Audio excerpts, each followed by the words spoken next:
Энэ хятадд ямар ч дэлгүүрт орсон энэ шоколадыг дандаа энэ хөргөчөнд байлгаад байгаа юм да энэ хартаа. Монголд бол тийм байхгүй шүү дээ тийм ээ. Хамаагүй гэрчимсэн шоколад. Тэгээ би сая бодлоо доо. Би дээр нэг ярьсан шүү дээ. Монголчууд 60 жилийн өмнөөс гуриланд орсон гэдэг.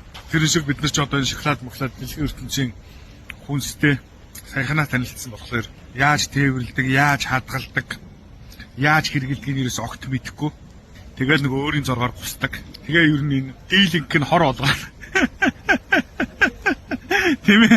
Хоол үйс юм хор олгож хөөргээд гусалцдаг байхаа. Гэхдээ нэрийг мэдэхгүй шүү дээ. Одоо энэ хятадуудыг ингээ харж байхад өрлийг үл ерөөсөө усанд халуун усанд босч байгаа усанд төр хийх шиг болоод авчиж байгаа юм. Бид нар ч юм бол 30-40 минут туслаач. Хамаг ирсэн үсийн байхгүй хийгээл те. Хорн үлддэг бах уу. Тэгэл энэ яншуу маншуу шанцаа манцууг өдрөөсөө яг хоол гаргахтаа аяган дотор нь хийгээл хамт өчөж байгаа байхгүй. Тэгэх чинь бид нар чи 20-30 минутын өмнө хийгээл. Жинхэнэ зусын ойлж байгаа.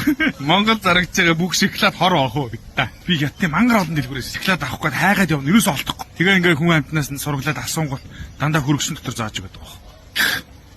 Хор идчихваа. Та нар хавдраар их яваад байгаа. Дандаа буруу хүнсээ тээвэрлж, буруу хадгалж, буруу идэж хэрглэж байгаа шүү мөн овчнууд.